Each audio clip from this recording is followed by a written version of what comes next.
c'est ça, c'est le jerkbait. Le jerkbait, ça, c'est une nage qui va se rapprocher du glidebait, mais ici, il n'y a pas d'articulation. Vous voyez ici, celui-ci, il a un profil un peu biaisé. C'est des leurres qui sont assez hauts. Pourquoi? Parce qu'encore une fois, on va arriver sur une nage qui va faire,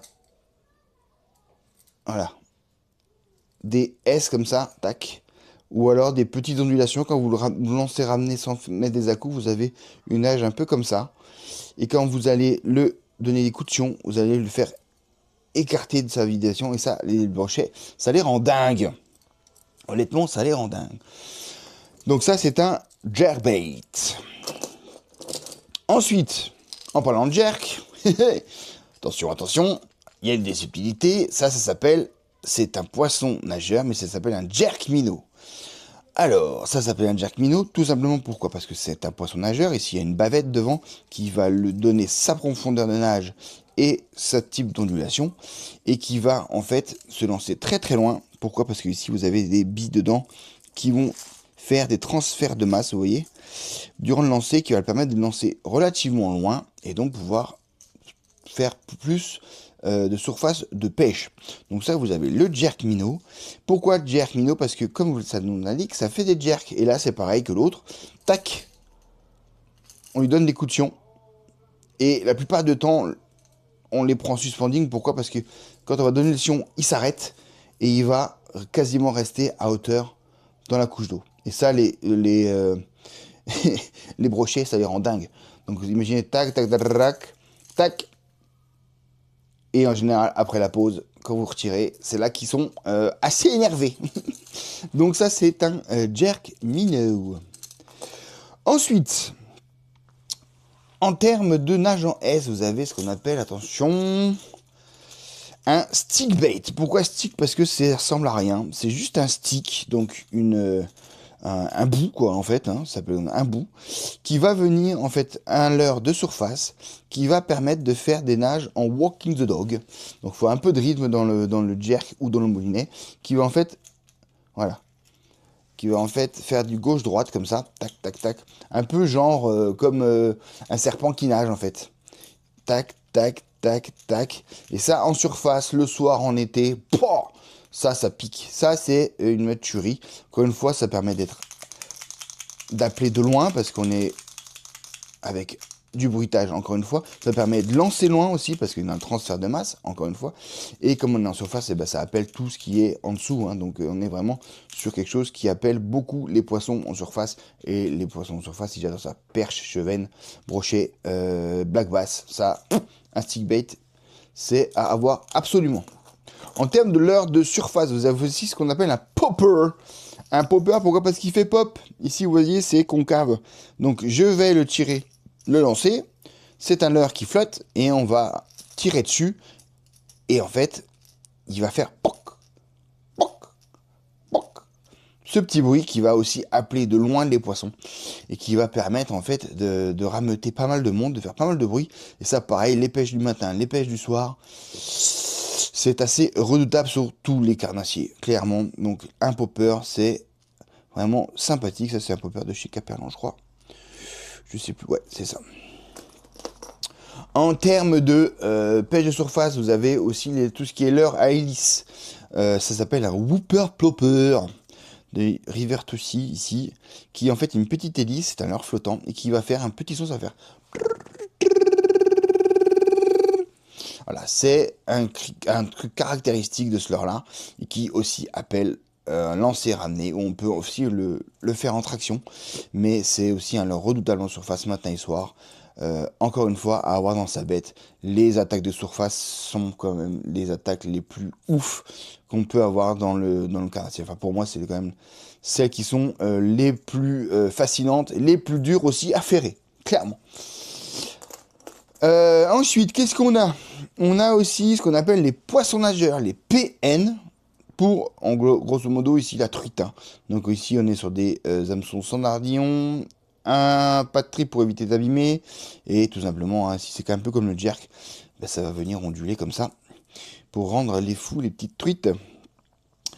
Et ça, c'est vraiment très très joli, avec des hameçons comme ça, qui peuvent tourner un petit peu, libre, pour éviter la décroche, parce qu'ici, il n'y a que 2 au lieu de 6 hameçons. À la fin, on y arrive, on y arrive, on y arrive, on y arrive, on y arrive. J'ai oublié, tiens, regarde, je t'ai pas vu.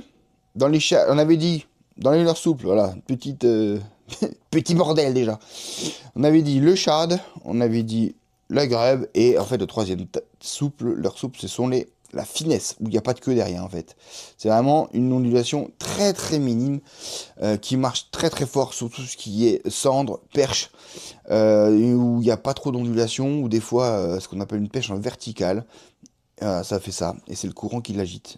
Et puis ça suffit, il n'y a pas besoin de plus, ça les rend dingues. Donc ça c'est le finesse. Encore une fois, c'est une vibration différente à tester. Hein. Il n'y a pas de recette qui fonctionne, et la recette de la veille n'est sûrement pas celle du lendemain.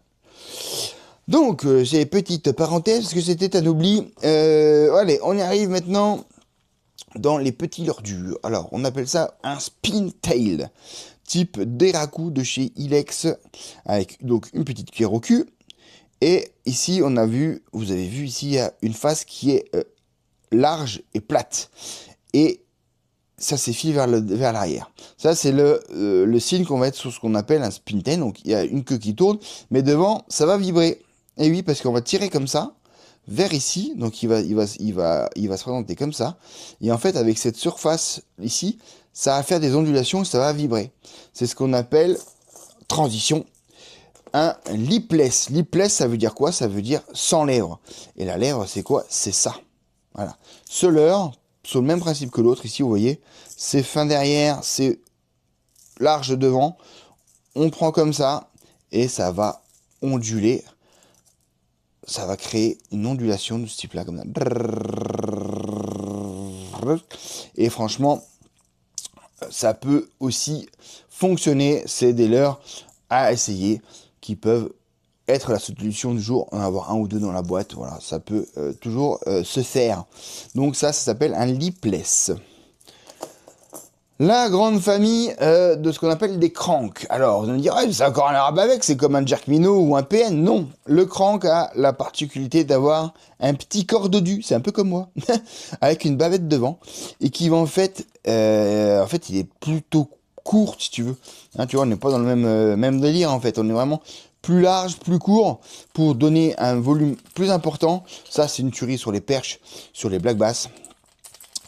C'est souvent bruiteur également. Voilà, pour faire venir un peu du monde. Et avec des longueurs de bavette différentes, ça peut être hyper court pour aller, ce qu'on appelle être en shallow runner, et uniquement aller en surface. Ça va être une petite bivette. Donc tu es à quoi, 20-30 cm.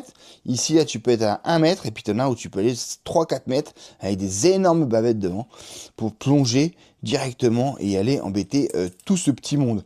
Donc ça s'appelle un crankbait, et c'est vraiment une arme fatale, en tout cas en été, ça marche super bien. Et enfin, je crois bien que non, on a presque fini, on arrive ici à la lame vibrante. C'est un peu comme le lipless, ça a exactement le même type d'action. C'est une lame fine avec une laisse devant, et que vous allez pouvoir soit lancer, ramener, et elle va onduler comme le lipless, comme ça là.